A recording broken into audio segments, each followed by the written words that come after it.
My name is Bill Graham. I am representing the Commons Cluster group of the NGO Major Group of the United Nations for this Financing for Development Preparatory Conference side event. The Commons Cluster group of the NGO Major Group at the United Nations is a group that advocates for a commons approach to solving world problems. For those of you not familiar with the concept of commons, in early European days, in the United States as well, when communities were created, the houses were generally around a central part of the community where people would raise their animals, and it was shared property to the community. So it was owned in common to the entire community, and this is why that area is typically referred to as the commons. So if you've been to Boston, there's a big park in the middle of the city called the Boston Commons. And that's where this concept comes from of taking the approach that, hey, we're all in this boat together, this boat planet Earth. And so we really have to address the problems jointly. They affect us all. We are all in commons dealing with these problems. Okay. So, jumping into our side event today, we're going to talk a little bit about where the whole financing for development, what it's about, situations that might be happening that might cause it to change. And we're going to present some ideas for some solutions that may help us transition into whatever new economies and changes might be coming in the near future. For this purpose, we have speakers from 4 continents joining us today. My name again is Bill Graham. I am the representative from the Italian Diplomatic Academy to the United Nations, and I am also the former vice chair of the NGO Committee for Education, Learning, and Literacy at the UN. And finally, I'm a founding board member of the Rotary Artificial Intelligence Fellowship Group, which is people around the world who are particularly interested in artificial intelligence, how we can use it, but also the dangers that it may present to all of us that we have to protect against. Our second speaker will be Dr. Lasinka Ulatowska. She's been associated with the UN since 1969, chaired the UN NGO Task Force on Financing from 1980 to 83. She's written a number of books, including Crossroads 2000, A Basic Income for Every Woman, Man, and Child, and a Marshall Plan for the Earth, as well as a manual for world citizens. And she's president of the All Win Network, which is one of the sponsors of today's side event, and co-founder and co-coordinator of the Commons Cluster at the UN. We then have Miss Yvonne Barry Walker from New York, who is very active in many NGOs and other entities at the UN in New York. Then Dr. Amos Obi, Principal Innovator and CEO of Hedeved Skills Academy for Innovations in Entrepreneurship in Nigeria. Then Dosi Susoga, who is the Executive Director of ADET from Togo. And then Miss Abhilasha Singh. She is the principal of the Shining Star International School in Abu Dhabi and a UN Global School advocate and mentor. Finally, Joan Kerr, founder of the Foundation for Building Sustainable Communities. This is our speaker list, and we will jump right into this. Will be the first speaker talking a little bit about the mission of financing for development, where it came from, what its goals are, and where we currently are in this situation. Now, financing for development had its first session in 2002, shortly after the start of the Millennium Development Goals, which were designed similar to the Sustainable Development Goals to combat poverty, inequality, provide healthcare, and so forth, education. And the recognition was, well, it's got to be financed somehow. And the parties came together, the member states sent representatives to discuss how can we finance achieving the goals, the Millennium Development Goals at the time. And the main thought was development. That's why it's the Millennium Development Goals, because the feeling was development can lead to jobs, that leads to income, and that's how we sustainably combat poverty and inequality. And that thought has continued as we've constantly looked for ways to encourage people to invest in developing countries on the basis as the jobs get created. Initially, the investments there are typically to create production facilities, taking advantage of the labor cost differential for export to the developing developing countries that provides the consumers in the developed countries products and services at lower cost, while at the same time providing incomes to the developing countries that can help them invest in developing their human capital, investing in healthcare, investing in education. And we've seen in a number of countries, China is maybe one of the best examples. This has raised up the capability of people to take on higher level jobs and higher level jobs, and has helped so many people get out of poverty more than was ever imagined. Okay, so that then continued on. The sustainable development goals came along, pretty much the same goals as the Millennium Development Goals, and the same idea: development will lead to jobs, which will lead to income, which will close those inequality gaps. And things were going along pretty good. We had the Addis Ababa agenda came out in 2015 with some more concrete uh, objectives or goals with regards to gaining investment into development, into developing countries. But then along comes 2022 and ChatGPT comes along and AI starts to really get into people's minds. And just 2.5 years later, we are now seeing the projections that this will lead to such an increase in productivity that the AI and the robots are going to be doing all the work. We don't need human workers anymore.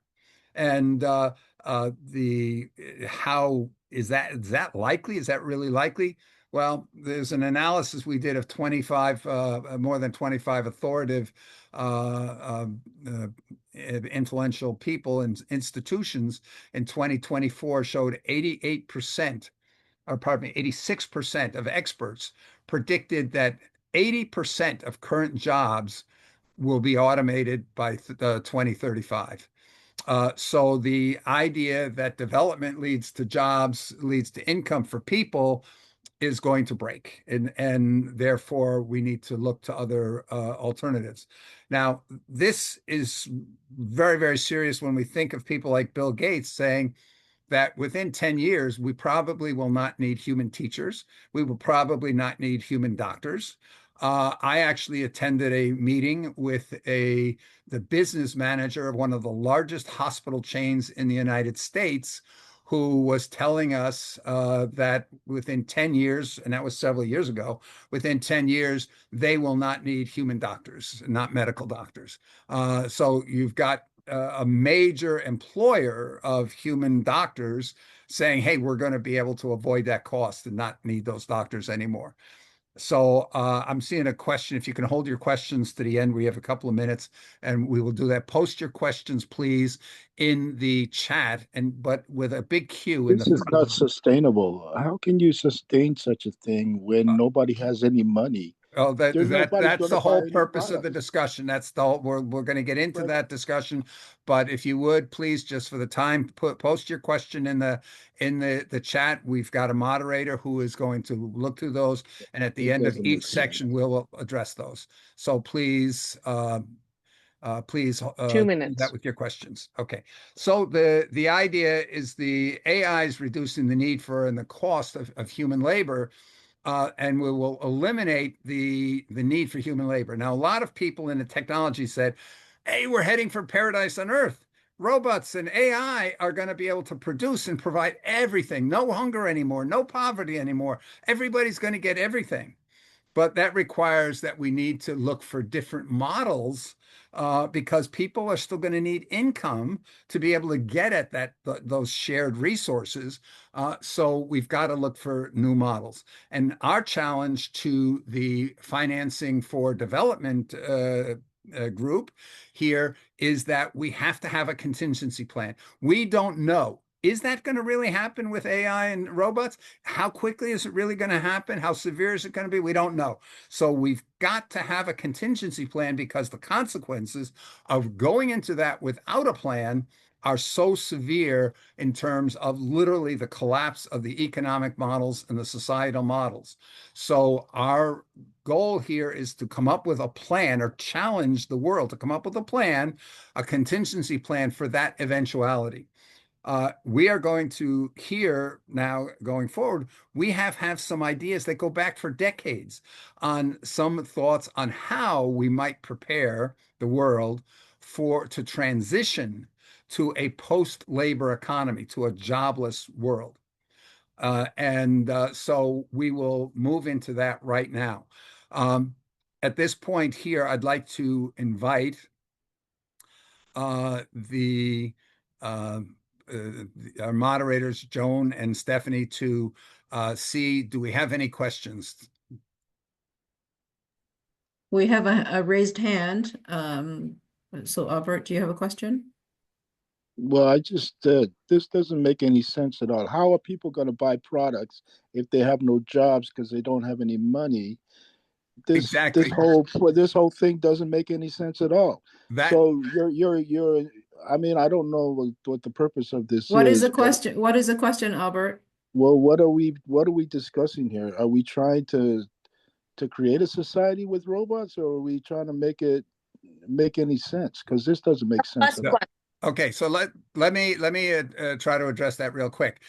The purpose that we're bringing up is saying that hey, a society where robots and AI are doing everything leaves us in dire straits. If we just go It's not dire and the straits because it owners, doesn't make sense. Nobody's going to have any wait a minute, money to buy anything. wait, Albert, what if I you Nobody. can turn I around? mean, answer. economically unfeasible. Albert, the thing we're talking about, the thing most people are talking about is something called the universal basic income. We're going to hear about a little more about that in just a second, because the universal basic income is an alternative to enable everybody to share in the rewards of the use of the resources of the planet and the use The only way of that's the going to production. work is if everybody can own their own robot. If you can give people the robot Uh, to work No, for well, them, it just that'll work. please. I'm sorry, we have very short time, so I hate to cut you off, but the idea here is that we are going to be talking about the need to have an alternative that will provide everybody with the economic means to afford all the necessities of life. That's what we have to have, that we cannot take away their means to the necessities of life by removing jobs without coming up with an alternative. So the purpose of this side event is to discuss potential alternatives or the need at least for people to come together and start exploring what will we do? What will we do here if people don't have income from jobs? We need to put that on the agenda and get the people talking about that now so we don't get short and blindsided by the robots showing up and the AI showing up and we lose income and nobody has an alternative for that. So the whole purpose of our side event is to increase the awareness of the need to have a contingency plan that for the case that jobs disappear, uh, how people are going to be able to survive and thrive. Because when you no longer have to work for your survival, when your survival is assured without you having to work, you now have the time to pursue your passions. Maybe not for income, but pursue your passions. If you want to, if you love gardening, then go and make a garden. If you so love, Bill, it's fair to say that the side event is going to cover some of these questions, and yes, so that we may go yes. back to this question later to see if we have satisfied it through the presentations. Thank you very much on that. So, because I could have gone on for another half hour about that. So, I thank here Joan for keeping us on schedule a little bit here. So the idea now is we do want to talk a little bit about people who have given thought to what kind of alternatives we might have in case of to be able to address inequality, poverty, and so forth. So our next speaker is Lysinka Ulatovska. And as I mentioned earlier, she's been associated with the UN since '69, chaired the UN NGO Task Force on Financing. She's written books on providing basic income to everybody in the world. Without further ado, I'm going to share my screen. Unfortunately, she's not able to be with us in person today, but we will we will hear her. She recorded a message for us. So without further ado, let me give over to Lucinka.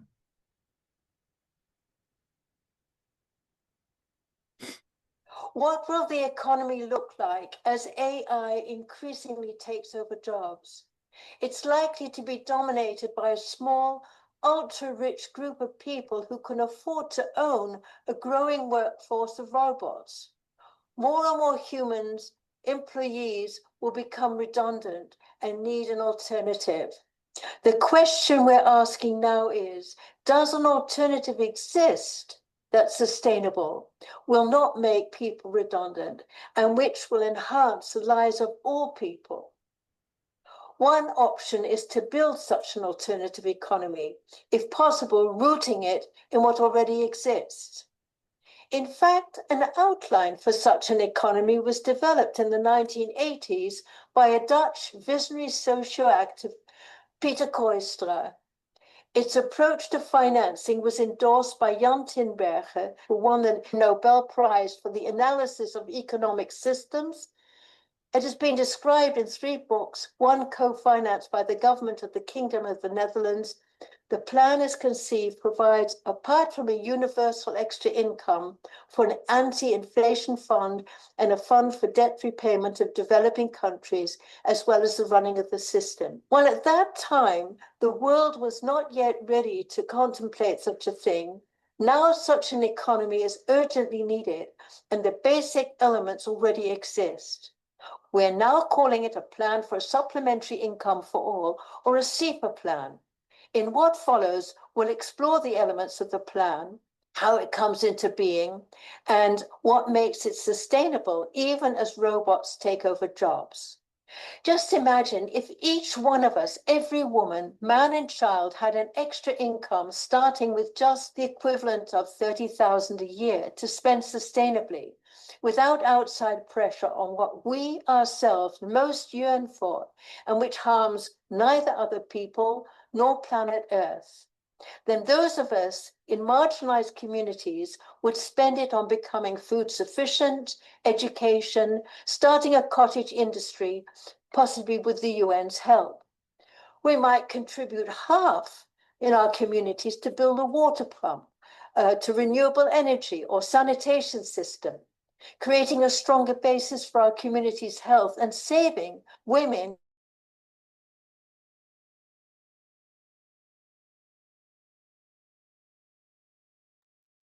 Bill, the sound seems to be out, or at least that's for me. Thank goodness. I also lost the sound. Yeah, there's no sound. This is the most ridiculous thing ever. I mean, why are we even having this conversation? For those who are interested in it, Albert, if it's not for you, it's not. We're just trying to make a difference. If that, and we can only do that in the way that we know how. But it's not practical. It's not practical. We're not here to debate that. Yeah, and I know, Albert, but just so then you're why are we aware, there's debating something been that's not practical? Albert, just for why are we your wasting our time? information, there has been We're not over wasting your 100. time. The You're best on way our to do this, platform. make robots available to everybody so that they can continue with that. Please don't make the scene here. It's your choice. It's completely on your choice. If you don't want to attend, please don't attend. Albert, questions are really great. If they question a process, which we're very happy to answer to our best ability, but insults are not accepted. Yeah. And as I mentioned here, there's been more than 100 experiments done at country levels, at regions, at cities for the kinds of models we're talking about. How do you Let's continue. Sorry, let's continue with nobody's Lucinka, buying please. products because they can't afford them. They don't have money. How can That's they? not, Albert, you don't understand the program. Please listen to the speakers. And then at the end, if you still have those kinds of questions, we'll talk about it. But the programs do provide people with the means to be able to purchase. And not only that, to be able That's to thrive. slavery. That's how you get people to be guys. slaves. Albert, why please. is Albert here? Why is Albert here in the first place? Okay. Yes, thank you. Can't he just leave us alone? Yes, I just removed him. So Exactly. let's Thank let's you. continue on. I apologize for a moment here if you're losing the sound from Lisinka. I was muting to try to discuss with the next speaker, and I didn't realize that when I mute it affects the share. So I went back a little bit, and so we'll restart. Okay, Yeah, can okay. I before we just get want to say started, to say to everyone that we are accepting Those that questions with and we want to be sustainable goods and services- challenged.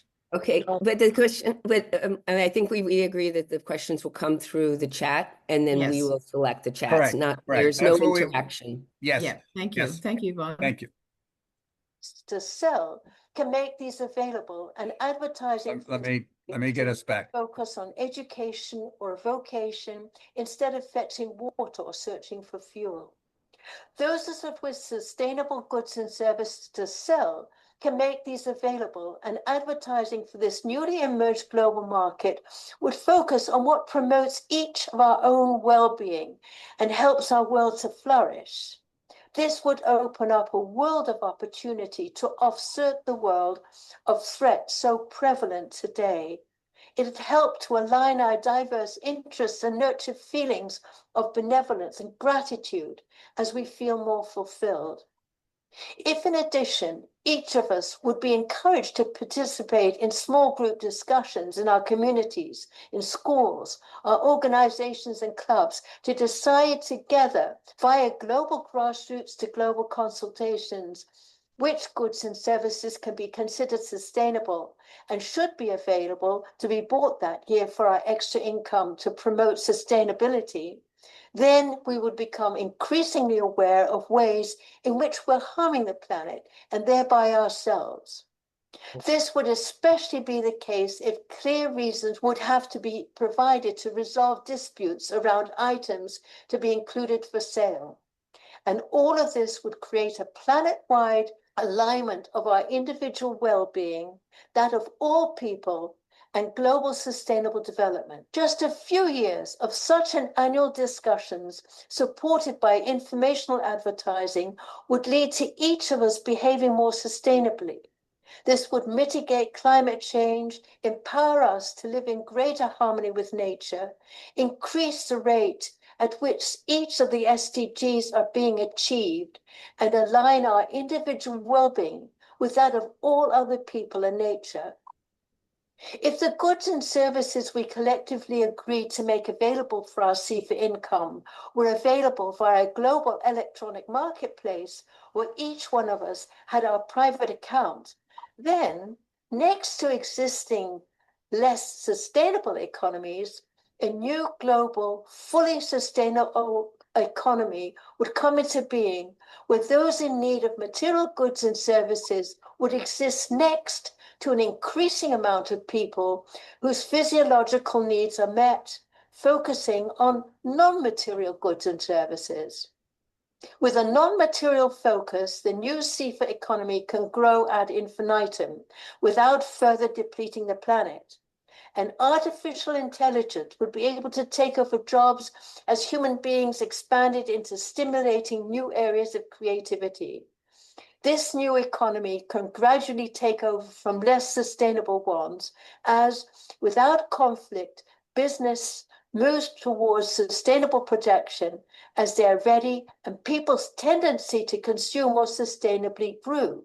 At the present time, the old economies would be able to continue with rapidly decreasing impact. The administration of the plan would be necessary to oversee and run the system, would consist of economists to assess and later establish each year the size of the extra CEFA income, development workers to explain and facilitate the smooth running of the plan, about 2 for each 100, and trained using the modalities available today via the internet, and a global electronic marketplace with accounts for all people, banking facilities and exchange facilities. All those would be the elements of the plan.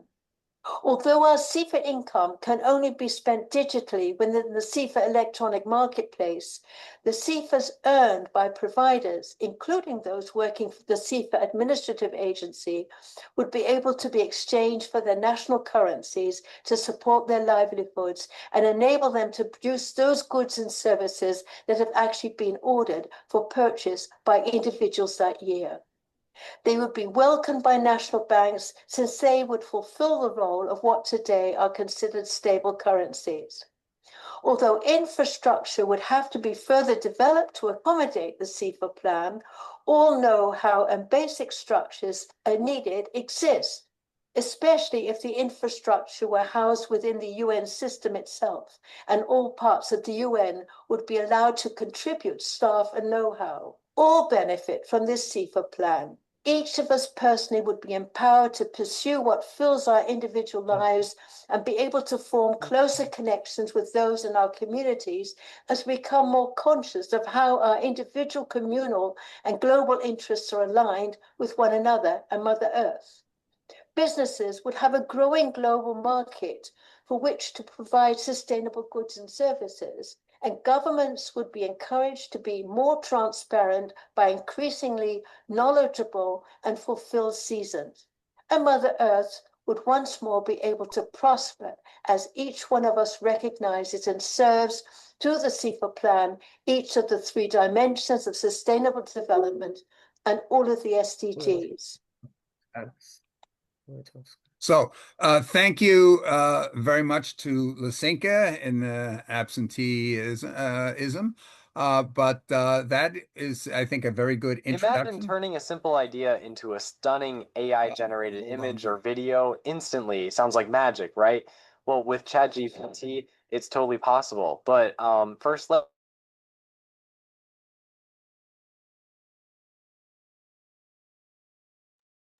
Okay, Bill, unmute now. Yeah, Bill.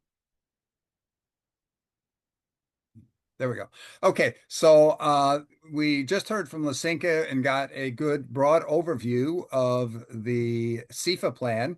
And now we want to hear from Yvonne Berry Walker some more details about how this plan might look. So Yvonne, could you do that? And anybody who has questions on these aspects here, if you could hold off until Yvonne is finished, and then we'll address the CFA plan. Or write them in the chat so we can Yes, ask. please Exactly, write them in the writing them chat. in the chat. So And Yvonne, then- please. Yeah. Yes. I know the concept may initially sound very idealistic, but it is very simple and functionable.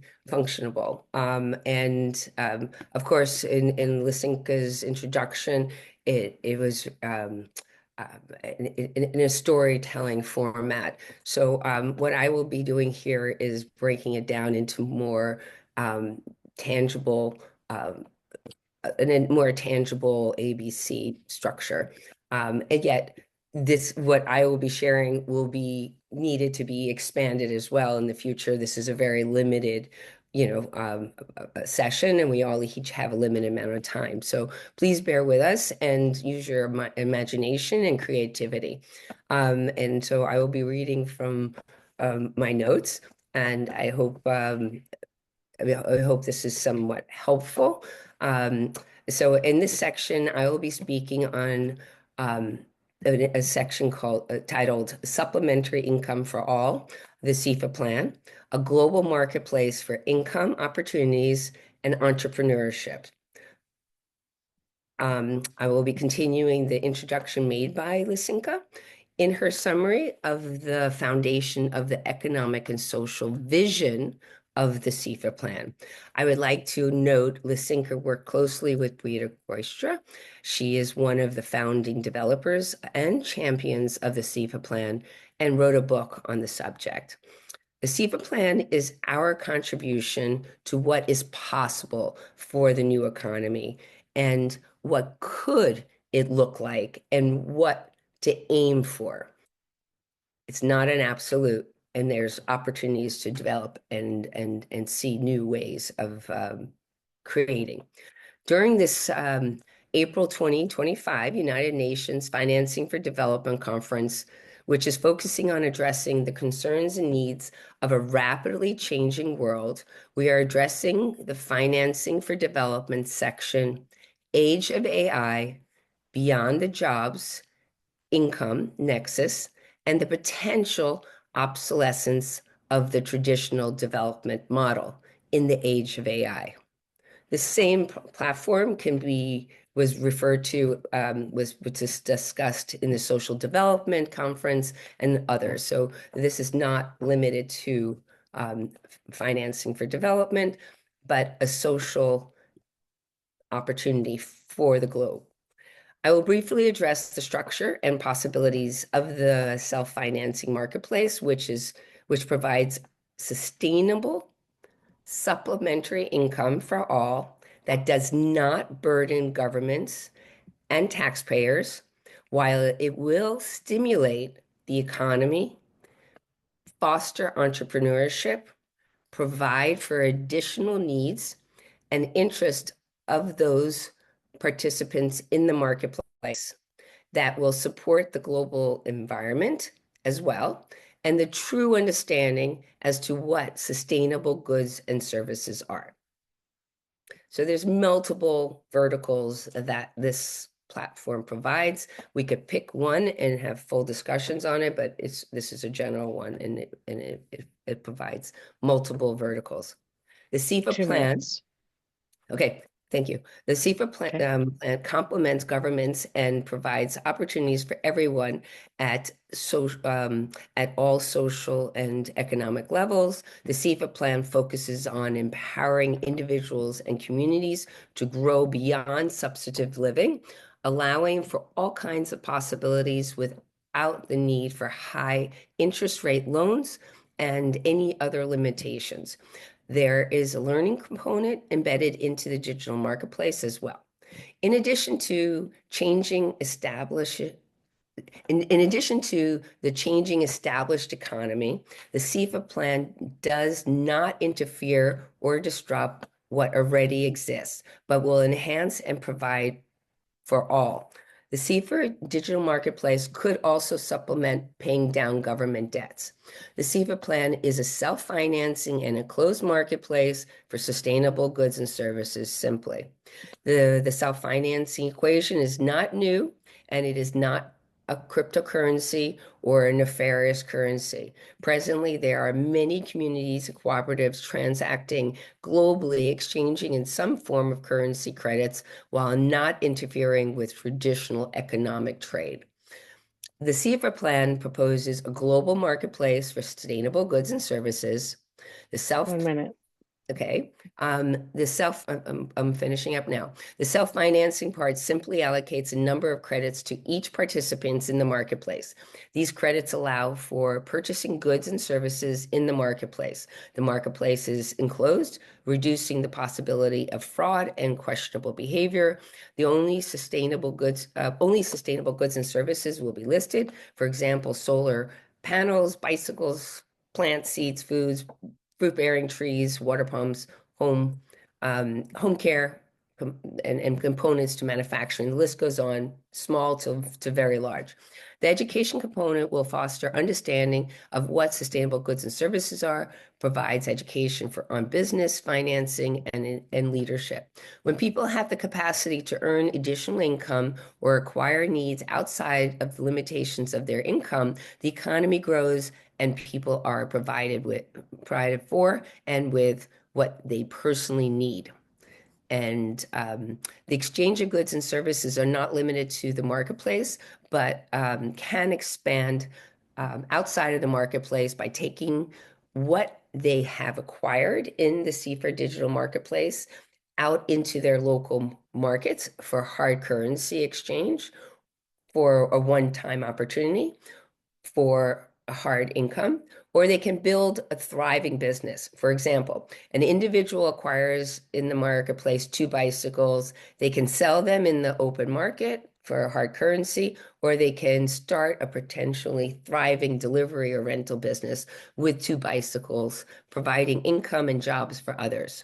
There could be someone sick or elderly locally and needing help with cooking and cleaning. They could potentially acquire support from someone with cooking and cleaning abilities within the community. The one with the needs of services exchanges credits. The one providing the services increases the credits for other opportunities. Communities can pull together their credits for larger needs. There are just a few examples. These are just a few examples of what the possibilities could look like. Yeah, and I'll move forward and skip a section here. And in summary, the CEFA plan welcomes creative thinkers, economists, and those with technical skills to contribute to this initiative. That we hope the CEFA plan will the CEFA plan's digital marketplace will be adopted by countries globally one day. And thank you for your time and attention. I'll pass this back to Bill and Joan. Thank you. Thank you very much, Yvonne. That you saw here, we talked about just the general need to come up with solutions that are alternatives to the current economic models that we've got. And you heard examples of what it could include. And these are just intended to give you some ideas, but it shows that this is not something new.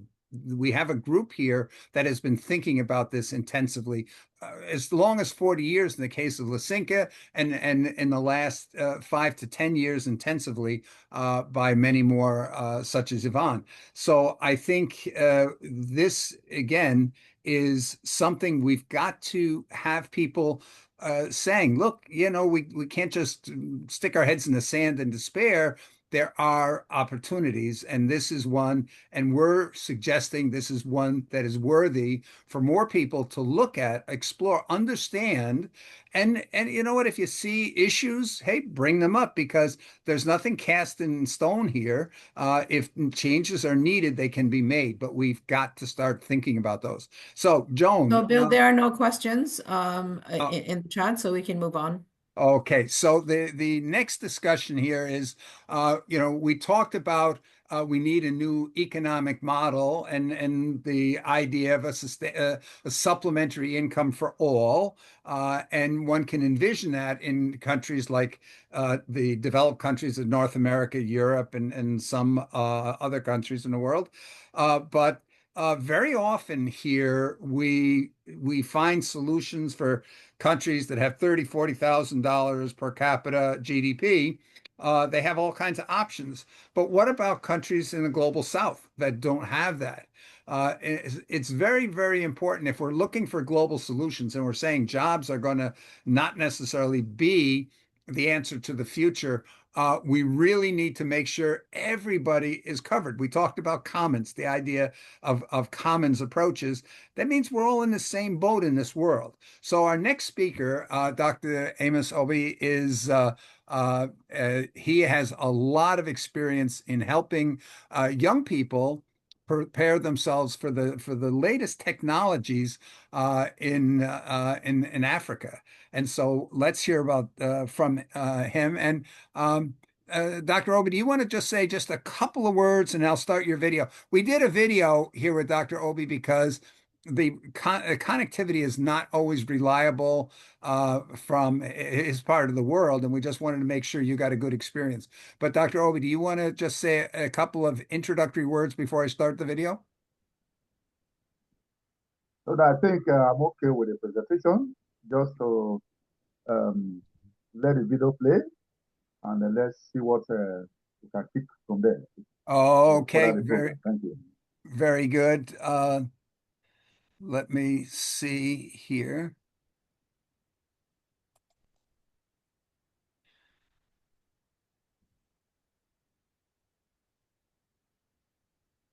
Thank you, Mr. Moderator, for giving me the floor to speak at the 2025 UN ECOSOC Forum on Financing for Development. At the side event by the Institute for Planetary Synthesis, All-Win Network, on the theme, Financing for Development, AI, Universal Basic Income, and a future we can create. Dr. Amos Obi is my name. I'm having this intervention on the subtopic, achieving inclusive, accessible, and affordable universal basic income for all in the era of the AI-driven economy, for no one to be left behind. As of now, it is obvious the world has transformed and is transitive. And the issue that is driving the world right now is artificial intelligence. We have been told in the next few, from the previous discussion, in the next few years, 5 years from now, 10 years from now, AI will basically provide most jobs and income. But the question is, what happened to the masses of the world who may not be privileged to access some of these things? How do we get income, basic income for all? I think that is the basic of providing a universal basic income that all should benefit. For it to be inclusive, accessible, affordable, and universal, we want to, first of all, call on all government, businesses, academia, civil society, all stakeholders to form a framework how this could be properly organized for no one to be left behind. Again, in talking about inclusiveness and making AI solution for basic, universal basic income for all, we need policy mandate by government of the world that will set regulations to make sure that AI development are well represented in terms of the data sets and the AI models that are compliant to most people and society around the world. Number two, there must also be constant community engagement involving the rural people, the disabled people, the indigenous people, and all stakeholders in the deployment and even development of the AI system. Then we must think about the ethical AI standard that is acceptable to all in terms of fairness, transparency, and non-discriminatory AI tools that people can easily benefit from. We also need urgently the skills, the information, the literacy about AI by the masses of the world. Yes, people need to be informed about the AI, basic information about it, basic skills and literacy, and the world in terms of the world gender folks, the youths, the women, the minorities, and the poor communities around the world need to know. To this extent, I kindly refer you to one of our best global practice, the AI and Digital Skill for Africa. It's a campaign being organized by the Head of our Skill Academy for Innovation and Entrepreneurship, which is opened for all partnership towards global scaling. Then such AI tool that must be affordable, inclusive, universal, must also have open source, meaning it should be customized to various local languages, cultures, and local economies all around the world. It should also be global in terms of partnership between countries, developed countries, and the developing countries and regions of the world, such that the AI innovation to deploy the universal basic information should not be locked behind rich countries' borders. It must be accessible to other parts of the world. It must also have an aspect of multilingual, which means various languages need to be considered, not only English, Chinese, or Spanish. It's such an AI that must deliver universal basic income must also incorporate local solutions in terms of agriculture, healthcare, education, sustainable goods and services must also be included so that people can easily access. Then it must be human-centric design, meaning all levels of people, both the literate and the semi-literate, can easily access such a tool and technology without much difficulties.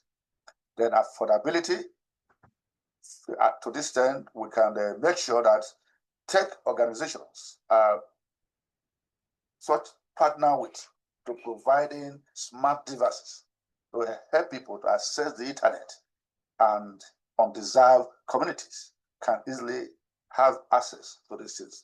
Then offline solution, AI solution that are mostly not always accessed by the internet, but could be accessed offline, are also needed if this must be delivered for the benefit of all mankind.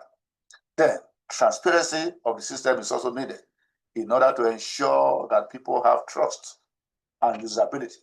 Transparency is also needed in the development of AI system. And above all, and in conclusion, we are saying that public and private partnership is needed for AI system that will deliver universal basic income to the world. Such public and private partnership to ensure small businesses, individuals, and non-profit could easily afford the AI system. In conclusion, we want to say that we are emphasizing inclusiveness, meaning that all must participate. Universality, meaning every human need must be met. Accessibility, meaning everyone can use it and make benefit of the system. Above all, and lastly, affordability, meaning everyone can afford it without much difficulties. And if this is done in a structured way, like this CIFA plan, supplementary income for all scheme, I believe the world people will benefit, and AI will deliver the right goods that is needed to transform the world in terms of providing basic, universal basic income that the world need to lift people from poverty, hunger, social injustice, climate change, diseases, and achieve the Sustainable Development Goal by 2030. Thank you and welcome. Bye.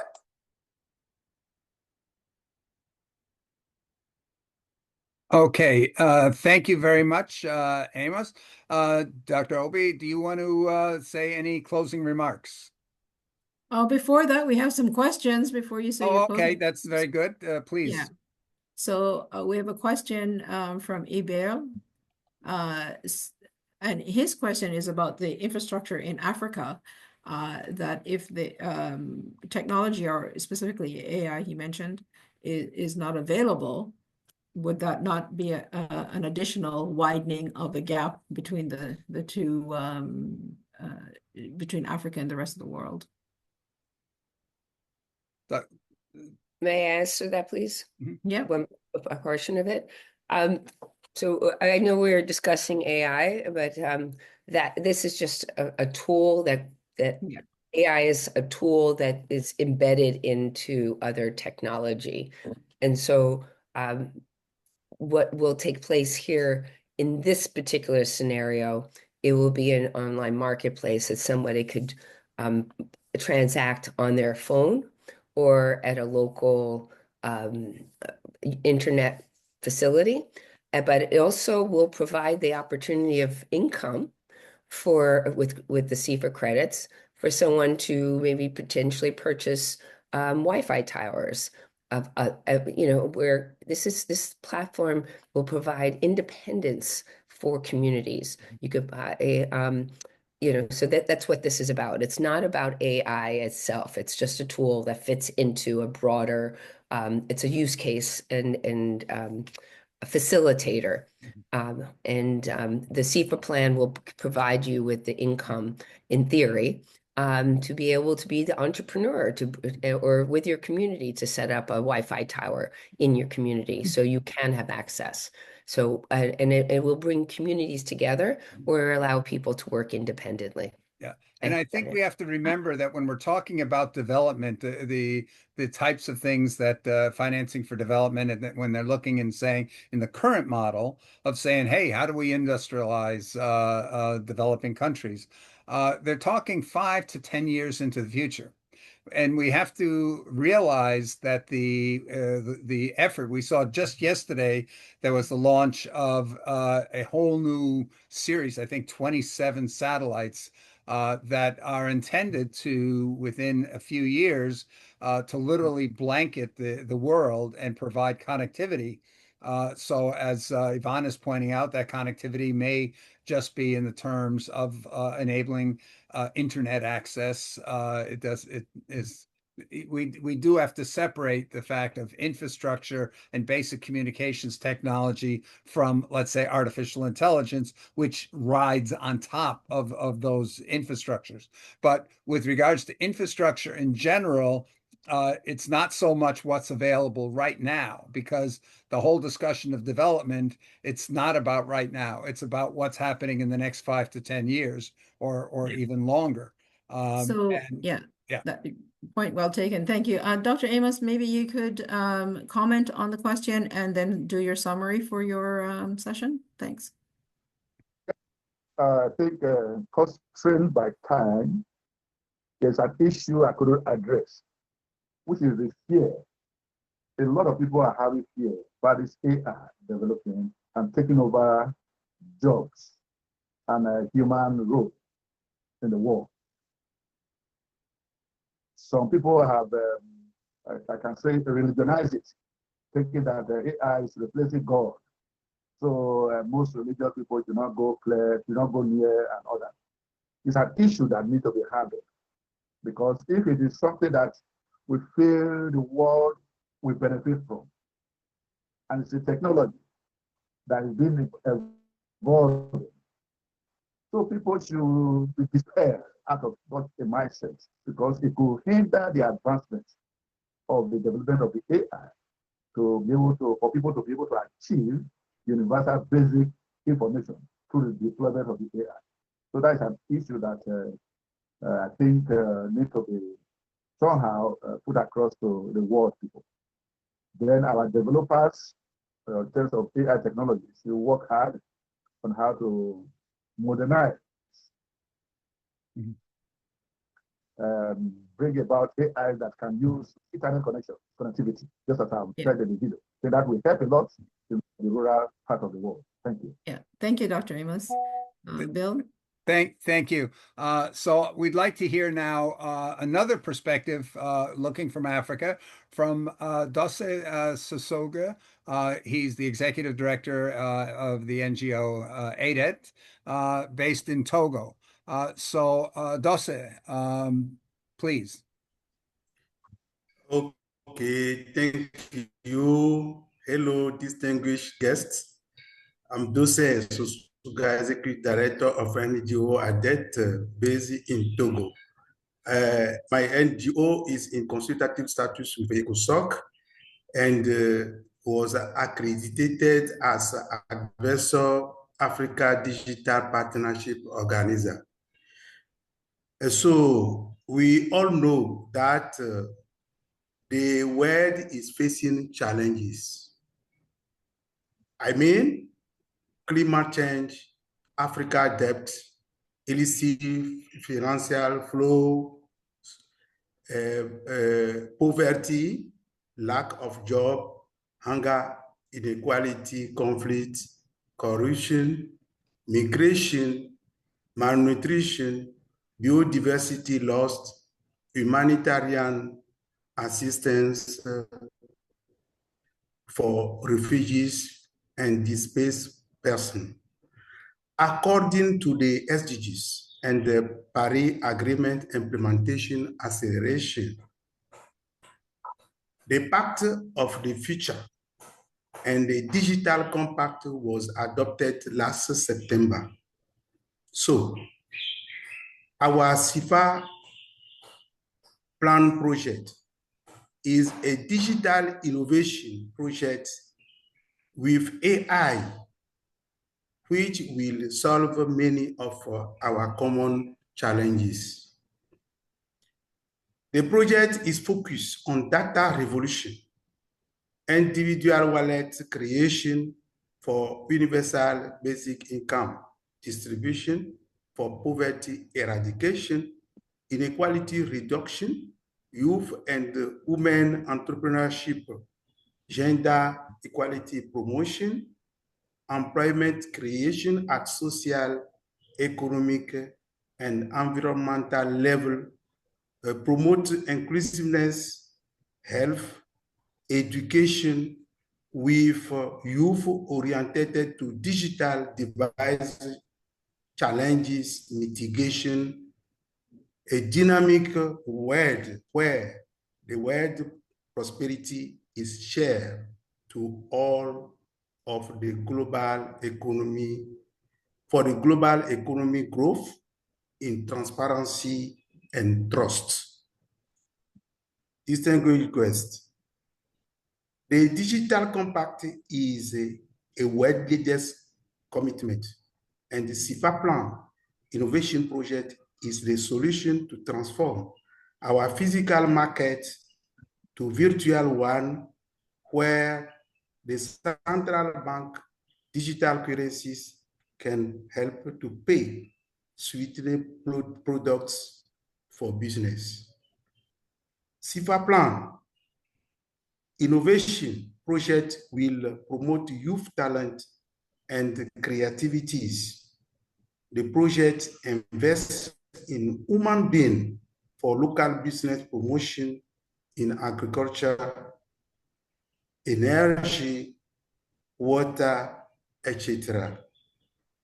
It promotes economic, social, and environmental resiliency and trust and peace, but need reform for multilateral institutions putting in place technology transfer and youth training and capacity building. I thank you for your attention. Thank you very much, Dase. So we've heard a little bit here about some of the potential for the global South and some of the needs, the importance that any solution be inclusive of the world. Again, we are the Commons Cluster, so our approach to things is to recognize that, hey, we're in the same boat. It's not about save yourself. It's about how do we deal with the problems that the world is facing. This is very much in alignment with the whole principle of the United Nations and the Sustainable Development Goals, and before them, the Millennium Development Goals. So is there any questions, Joan? Come in. Okay. So No questions. Okay, so if we don't have any questions to that, the final well, not the final segment, but the final segment talking about the plan and some of the needs to that really are dealing with the issue of, okay, if jobs disappear, even if people have their economic needs met, what do we do about their sense of purpose? What do we do about helping them to grow as people and develop as people and have a meaningful life? And that takes us really into the field of education. So our next speaker is Abhilasha Singh, who is the principal of the Shining Star School in Abu Dhabi. And again, she is unfortunately not able to be with us physically because she just ran the London Marathon. And so she's en route now in the plane on her way back. So she did make a recording for us. So we're going to go to the recording on this. And let's begin with that. Okay, so Abhilasha Singh, and here we go. So my name is Abhilasha Singh. and Excellencies, distinguished delegates, and fellow advocates. Thank you for this opportunity to address this important gathering. And as I said, my name is Abhilasha, and I'm principal of Shining Star International School, Abu Dhabi. I'm also a United Nations Global School Program advocate and mentor. I am associated with the United Nations Common Cluster Major NGO Group in the capacity of the Education Outreach Coordinator. And today I'll try to answer how we reimagine the purpose of education in a future where universal basic income secures survival and the artificial intelligence transforms the world of work. As an educationist, these are areas of concern for me because these are the skills. Well, that's the skills that we are supposed. That's my responsibility to ensure that we prepare our students for the future of work. But unfortunately, some skills, we still don't know what skills, I mean, right there out in the future, the skills that would become redundant and the skills that the students or the youth will have to master to be able to survive. And in absence of any jobs where there's digitization of work, automation of work that is right across. I mean, it's happening around us. We are seeing it on a day-to-day basis. I was at the tube station yesterday while I was taking a train to Milton Keynes, where I'm staying right now speaking from. And you could see that there are ticket counters, but there are also reduced people, and there are machines that are doing the work for you. So in the future, with this kind of digitization happening, automation of work happening, but at the same time, there is no reduction in the population, human population that's increasing. So what's going to happen to work? Where will be work? Where will be employment, and what kind of employment will be available? And especially half of the work being taken over by artificial intelligence. So here is thought of a universal basic income or sustainable income for all idea, and how this can help the people overcome whatever challenges that they will face, and also how this will also pave way for their employment or their survival. So for centuries, education has been a pathway to employment, but in a world where AI learns faster than humans and jobs, as we know, diminish, we must confront this new reality. So what is the purpose of education? How is survival guaranteed? And is work optional? So traditional models of upskilling and reskilling may not keep pace with the rapid evolution of intelligent systems. What are the solutions? In this new era, education must be liberated from the sole objective of economic productivity. And when I say this, I also have something that I read early morning today about a school where the model of schools and model of school in education has to there needs a disruption where we not just follow a scheduled model where everything is in a box and a class is for 40 to 50 minutes. I mean, we really need to move away from those kind of concepts where we also group age groups together rather than, skills or abilities together rather than just putting students or learners in an age group mixed boxes or rooms. So anyway, just wanted to get that in. And so instead of like I said earlier, that education sole requirement of education is not just economic productivity, but we need to empower individuals that who lead lives of meaning, creativity, and contribution. And therefore, we must redefine education around three core pillars. So one is about cultivating wisdom. So teaching ethics, critical thinking, emotional intelligence to navigate the complex world. We also need creative thinkers, creative individuals who can, creative minds are innovative minds. So we also want to encourage innovation, storytelling, artistic expressions, and exploration of human potential beyond technical skills. And then also extremely important that how we are now becoming an individualized society and everybody's turning into themselves and our human interaction is shrinking because of the machines that we are surrounded with. So therefore, it's extremely important that we also teach our children, our youth, and as adults also, we help in building community. And this building community, what does it do? It nurtures empathy. It brings human soul to soul, human to human connection. And this also engages human beings in civic engagement. It brings them together. They talk, they share, and then they learn to care. They also find commonalities. They also find similarities. They find differences in their similarities and differences in themselves, which also brings them together. And therefore, it also helps them to develop this collective responsibility to strengthen the fabric that the societies are made of. So it's extremely important that we get our children not to become just into themselves and be detached from society, but we need them to be part of the community, to build human connections, and that also helps in survival, because we know that nobody can survive in isolation. Nobody is an island. As human beings, we are natural. We thrive in a community. We thrive in together and as a family.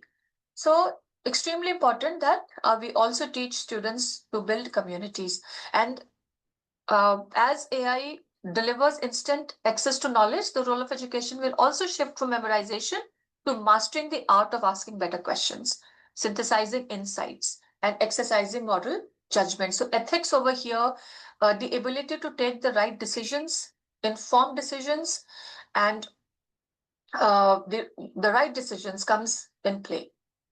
And what do we need to do? Well, as a humble human being, I can only get my entire team together. And from that perspective of being on the other side of the fence and not being part of the government, I humbly urge governments, international organizations, and educational leaders such as us, as me and in my thriving community, to invest how the curricula that prepares learners for the future, defined not by employment, but by flourishing. And we must design education systems that value humanity over utility, creativity over conformity, wisdom over more knowledge. And therefore, in a world reshaped by universal basic income and artificial intelligence, education must become the lifelong adventure of becoming fully human. And we need to build a future where learning leads not just to work, but to wonder, to wisdom, and the well-being of all. I come from a country where Vasudevai Kutumbakam, the whole world is my brotherhood, is the ethos. It is the the the basic principles of life in India. We Atiti Devo Bhava, we consider guest as God, and therefore we also see this world as our family, one world, one family, like our Prime Minister Modi said in the G20. That's the call he gave to the world. So it's on us now, and especially I am extremely proud to be a teacher and a school leader, because I know that from my able hands, we prepare, I'm a nation builder, so we prepare the future of the world. We prepare our youth who are not just future leaders, they are current leaders. So therefore, extremely important that we redesign the curricula, we redesign how education is to be delivered, so that we're not just preparing students as, it's not factories, we are not preparing students for productivity, but we are actually preparing students, our youth, so that they become part of the community, they become part of a world where they see themselves as thriving individuals, and because of their own work and what they sort of initiate, they also become that conduit through whom the world is going to thrive. So these are my 2 bits. And thank you so much, Bill, for the opportunity. Thank you, Lysinka, for the opportunity, for making me part of this wonderful event. And also, thank you to all my co-panelists here today, and hope we had a fruitful and very impactful discussion. And this leads to where all our energies are leading to, that is to make this world a better place for everyone, whether it's AI or digitization or anything that takes over. Right now, we're riding the AI bubble, or we're riding the AI wave, and this is a wave, so definitely it will come down, and then something new will come. But you know what will remain? The human connection. What will remain is our ability to think on our own, and our ability to think creatively, innovatively, and also to think of as human beings, that one human being has to be useful to another human being. We are not here to take each other's jobs. We are here to make this world a better place for our children. So thank you. Over to you. So thank you very much, Abby. And did any questions come in during that session? No. Okay. No. I No, just but want lots to. of really great comments have been happening just for the Yeah. speakers. I just want to say. Great, great. And I just want to add, because what Abby was talking about is perhaps one of the most important things. We may replace our need to work in order to have food and shelter and the means of having a protected and life. But you still have to have purpose. You have to have a reason. Why do you get up in the morning? And so I think, Abby is defining the examples of where we need to aim to. From the AI side here, AI can support that. And there's an example when we're talking about education of a school in Austin, Texas, called the Alpha School. They replaced all their human teachers with AI. And that enabled them to reduce the amount of time per day on academics down to 2 hours. They only have 2 hours of academics per day. And with those 2 hours, they have been able to propel themselves into the 94th percentile in the United States. That means they're better results than 94% of other schools. Now, at first glance, that sounds terrible. What? You replaced. So Bill, we're at 11:14, Yeah. and we're supposed to be finishing up right now. Okay. I'll just wrap this up, and then here I'll introduce you for the next segment. But I just want to conclude this point to say that although they replaced the human teachers in the academic session, what they did is they took the remainder of the school day, the other 5 hours or so, and they devoted that to arts and to socializing and all the other things other than learning math and algebra and all those things. And as a result, the students are much more well-rounded. And the teachers, the human teachers, they didn't disappear. They became mentor coaches. And so this gives an example here of how the world might be changing. Okay, any rate, we need to move on, as Joan is pointing out. Our final topic here is to say, okay, well, you've heard now that we need to come up with alternative approaches if the world is moving towards a jobless society. And so jobs are not going to be the source of income. And so we heard about other models, of supplementary income for all as an approach to deal with the economic needs of people. And we heard about the education thinking that's going on about how we give people meaning and purpose to life. But how are we going to get going on this? That's all good. We've been talking 5, 10 years into the future, but what do we do in the meantime? How do we bridge from where we're at now to where we get there? And for that, we've got this idea about creating a pilot platform that would enable people to experiment and with different models so that we can find the best models to help us transition into that future. So Joan Kerr is going to now explain to us the basic concept. Obviously, we're just at the beginning, but she's going to explain to us the general approach. So Joan, please. Sure. Thank you, Bill. Thank you, everyone. And thank you for staying as well. Good evening, good morning, good evening, good afternoon to everyone. And I just want to say that I'm very excited that we're having this side event. I'm going to actually, my name is Joan Kerr, as Bill says, and I have to say that I've been involved with the Common Cluster for I think it's about 12 months now, about a year.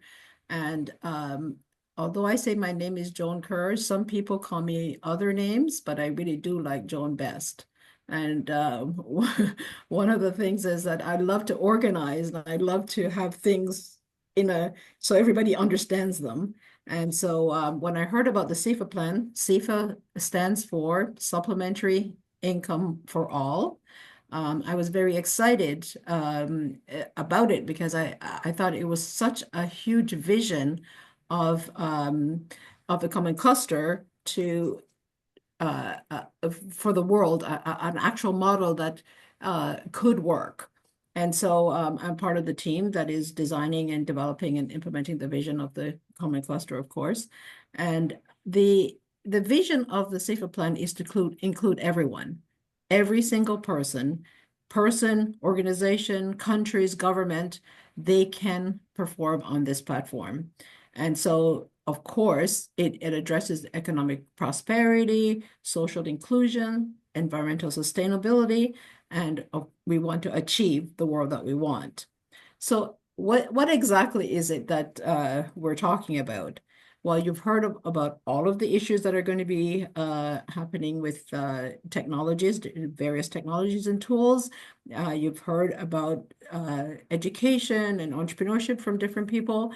Well, we want to create a global platform that has all the functionalities of a platform where people can literally list. I use that word list their projects that identify the needs of their local community. So I'm going to use the word local community as a broad word, meaning that if it's a government or a country or a region, but that it is actually representing the grassroots. And so that they're being introduced on a global scale with their needs, and they list it. And so what we're envisioning, and remember, this is not created, and that's why we're talking about this and brought it to you, is that we want to have this space, and I'm going to use that word space, where you have people that come in and, oh, no, I don't want to speak another language. I do not speak another language. Sorry. I should.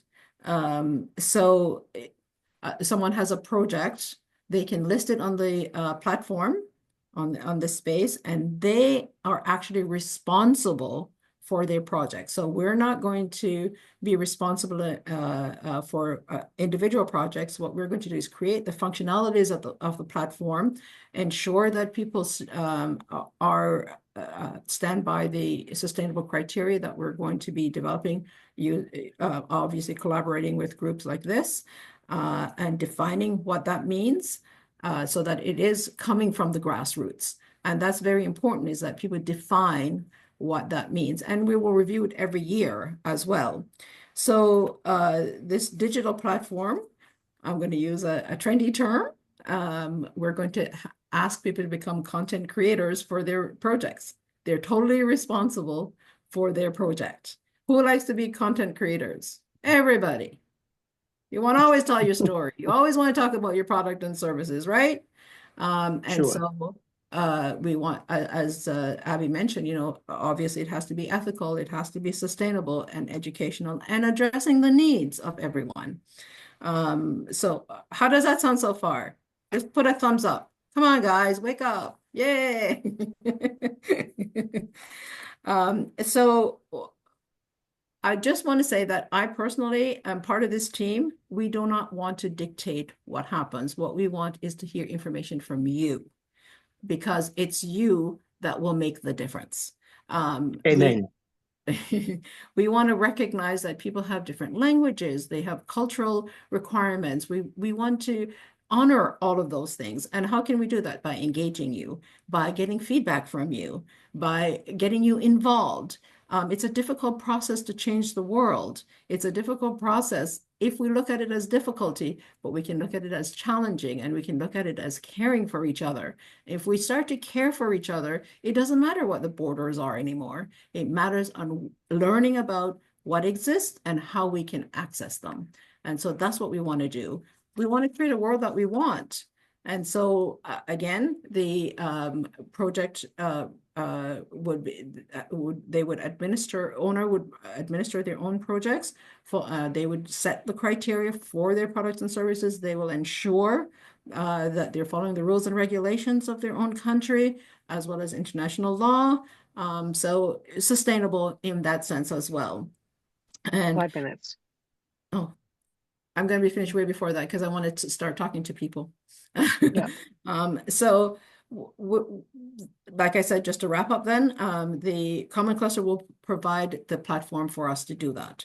The platform for us to engage and to have these products and services, and to understand that it's an evolving process. So for the next few months, we're going to create a pilot project to see how it can work. And so before we have the actual big launch, and we don't have a date for that because we want to see what the pilot project is. The pilot project will be about 6 months, just to see how it can work. So anybody interested in that, please let us know. And so what we are asking you to become part of the input on how this would work. And so I just want to stop and say that we really are looking at creating a world that is inclusive, and create the world that we want. And so I want to open it up to questions. Bill, did you have anything to add? And I know Yvonne probably does, because I'm the youngest one on they came on to this. You guys have been working at this for so long. Let's go here first of all to see questions, particularly about our plan to give people and organizations an opportunity to experiment with solution models that are based on a lot of the principles that we've got in the supplementary income for all, the SEFA model. But who knows for sure?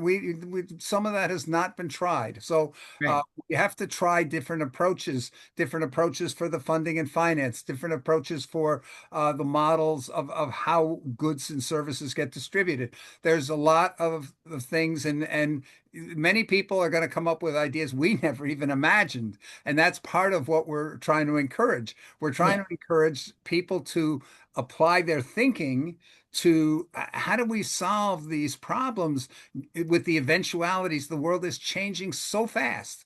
We need to be prepared for whatever might come.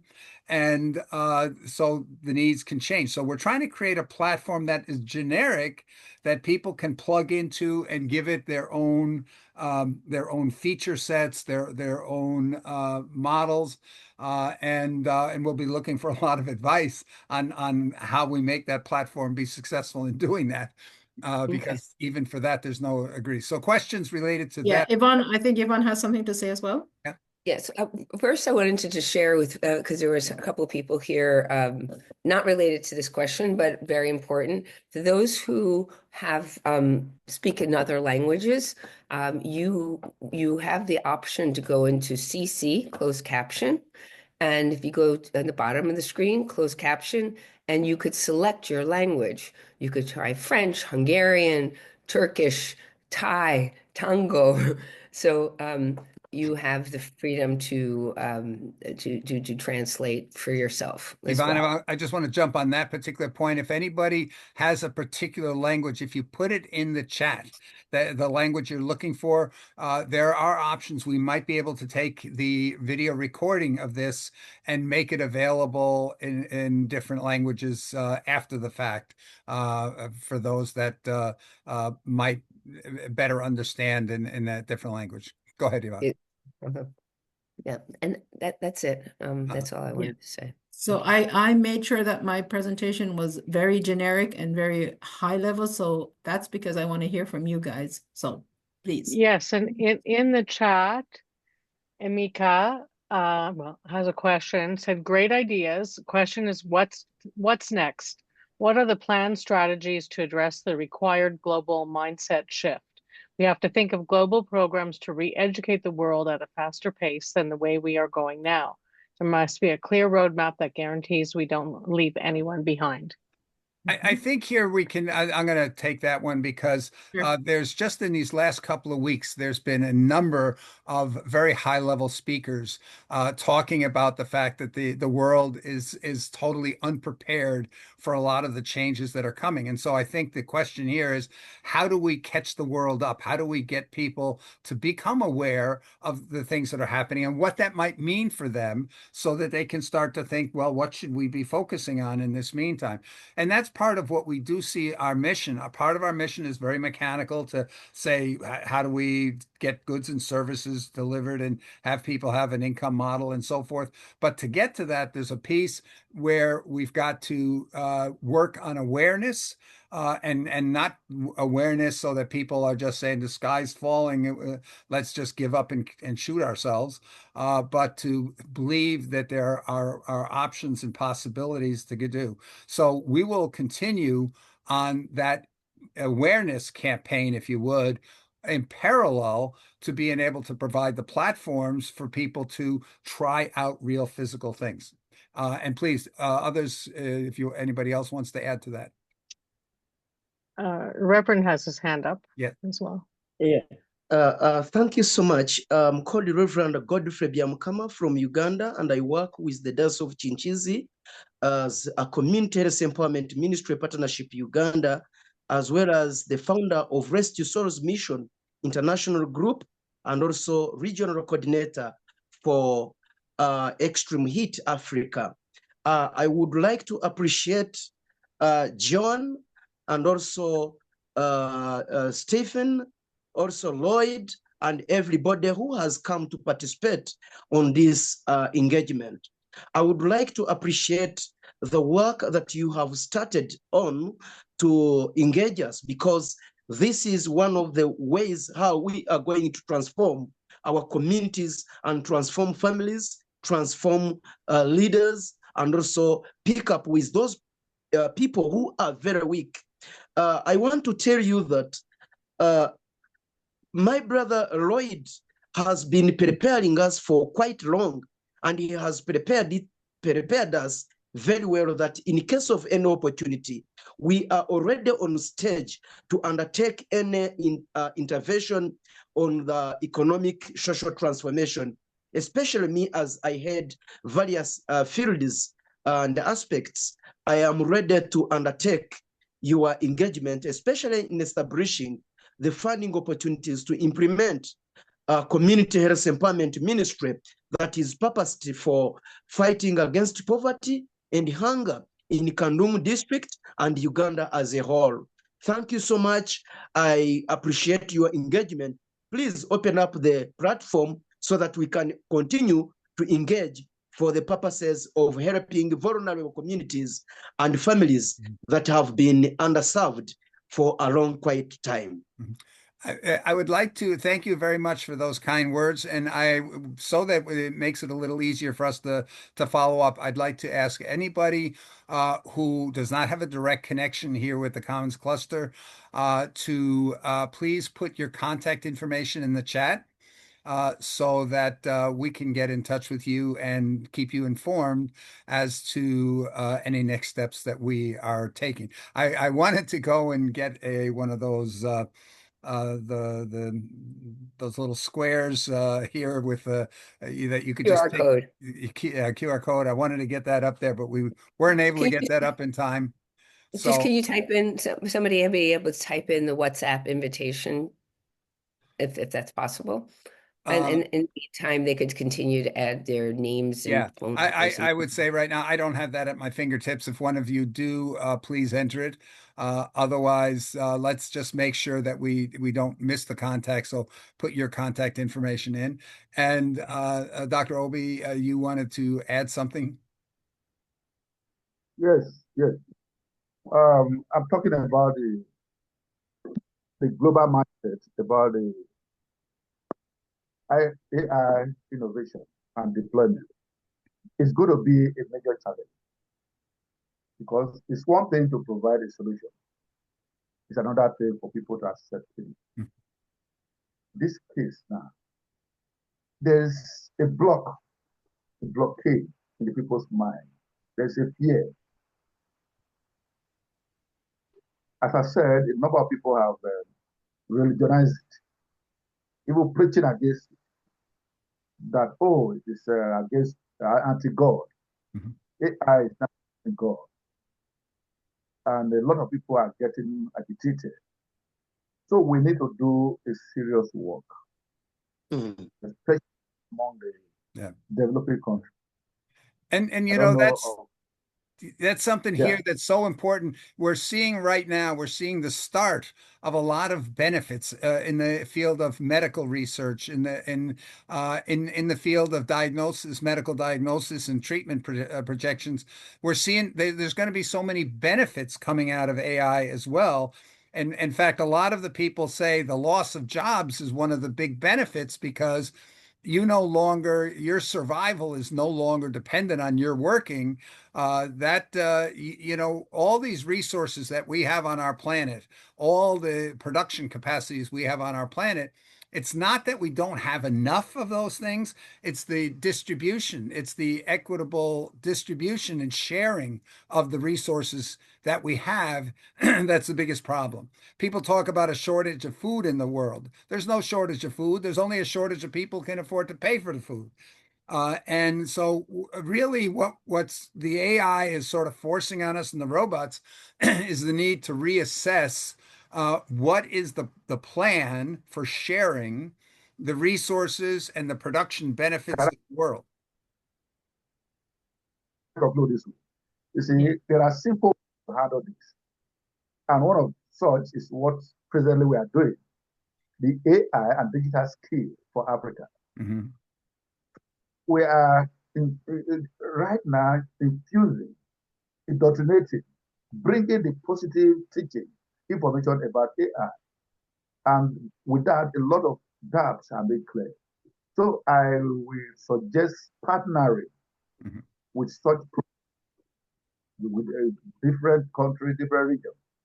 And we can scale it up. And a lot of people could be helped. And the world has been helped. Yes. Thank you. Thank you. Thank you. And I want to just point out from Africa here, I have met with a lot of young people from many countries in Africa recently.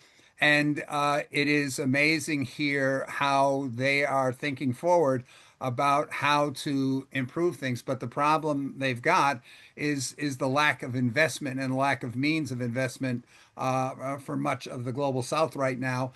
And that we see as the global North gets more pressures on them, there's getting this attitude there, oh, we got to protect ourselves. Let's just take care of us and not worry about the global South. And this is why it's so important that we get to this commons idea that, hey, we're all in the same boat.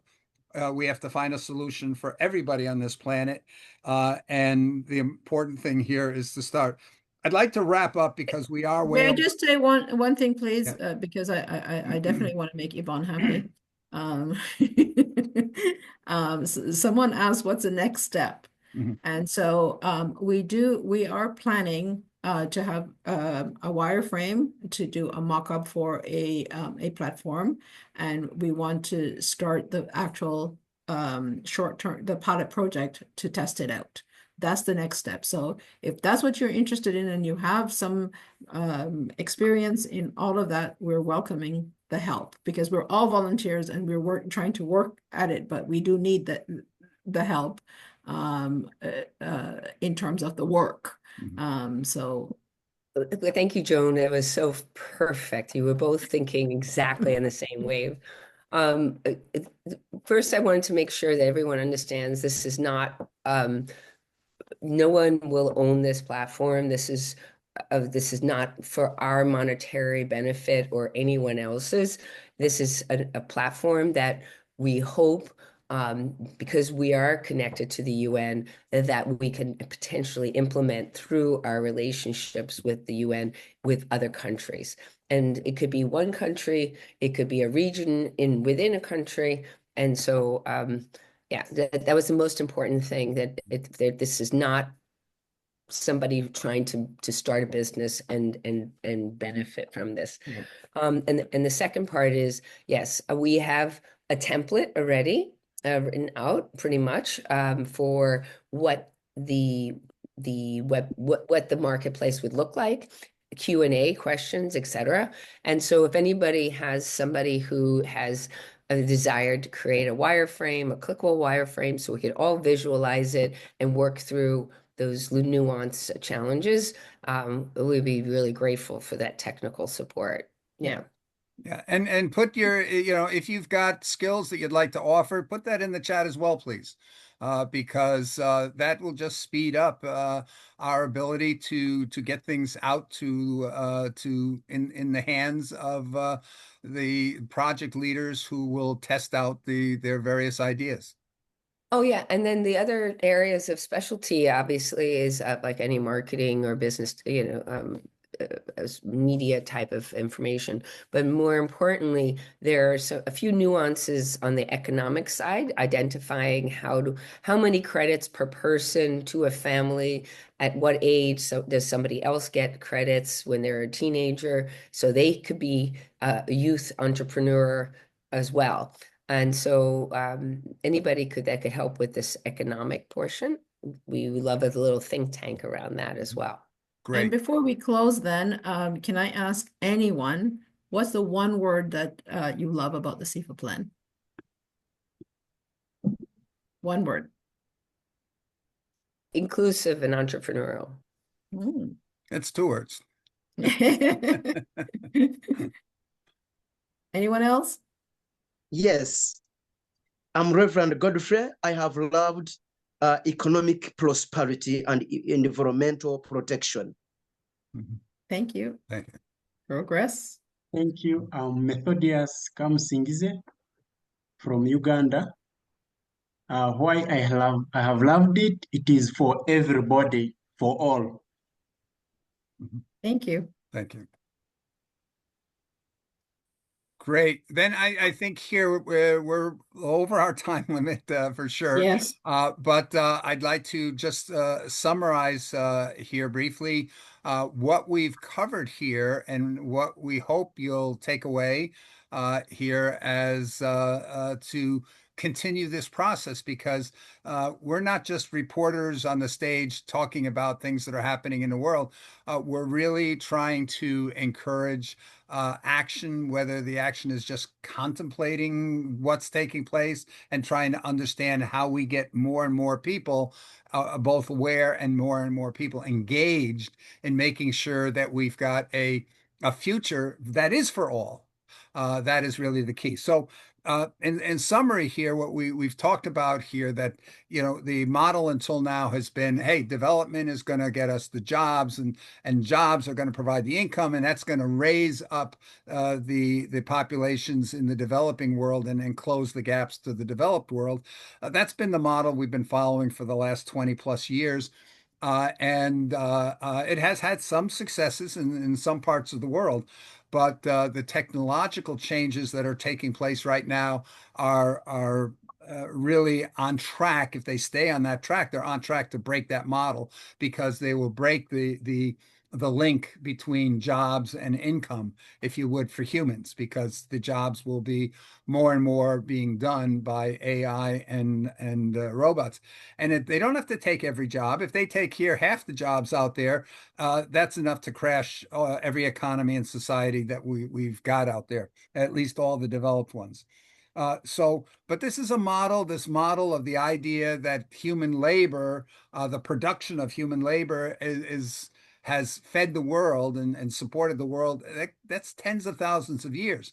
So the idea that, wait a minute, we're moving to a world where human labor and production doesn't have value. It doesn't have the kind of economic value that it's had until now. So what are we going to do? And the point that we're trying to make is that we have got to come up with a contingency. We don't know how quickly this is coming. We don't know how severe it's going to change our world.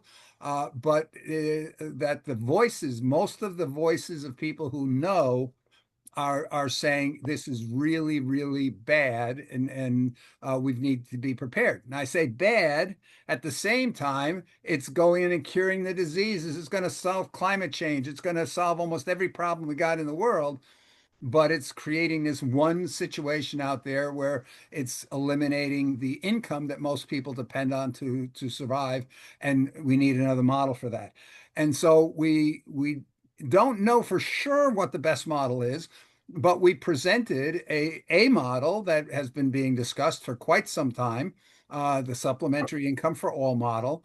And you saw and heard in the discussion is there's various modalities as to how that might look. Since it's never been done in any kind of massive form, we don't necessarily know. But the idea is because there is a model, there is a possibility out there. It's very important that we get those people who are trying to say, what are we going to do about poverty and inequality and all the SDGs in the world if development is not going to be our answer? And so the fact that there is a idea out there says that okay, you can't give up. You've got to go and look for the idea that's going to work. We're thinking here we've got one, and we're agreeing we don't know for sure all the details, but we're making the opportunity as to how you can. So if Thank you you. take away from this meeting that fact that it's important that the powers to be, the people of influence in this world, really start to devote attention to the possibility that our current economic models may crash literally within the next 5 to 10 years, and that we have to come up with a effective alternative. Then that's basically all we could hope for, and that we hope you'll find that topic being important enough and interesting enough that as we invite to further discussions on this topic, you will be joining us. So I think Thank that you. is the key thing I'm thinking of here. Anybody, Yvonne, Joan, anybody else want to add anything? No, I I think think we've said it all. Please do join and help us. And I think that thank you so much for listening. And we hope that you will collaborate with us. I see there are many people who have put their names in. So thank you very much. And thank you to Bill and Yvonne for your great work in the past for And I actually. want to thank all of our panelists here. Great job. And Stephanie, who behind the scenes has been making sure that we don't technologically blow up here, and appreciate that. And so thank you, everyone. And with that, I call our side event here to be closed. Thank you. Bye-bye, everyone. Thank you Thank again. Bye, you. all. Thank you. Thank you. Bye. Thank you. God bless you. Thank you. Thank you. Thank you, everyone. Bye.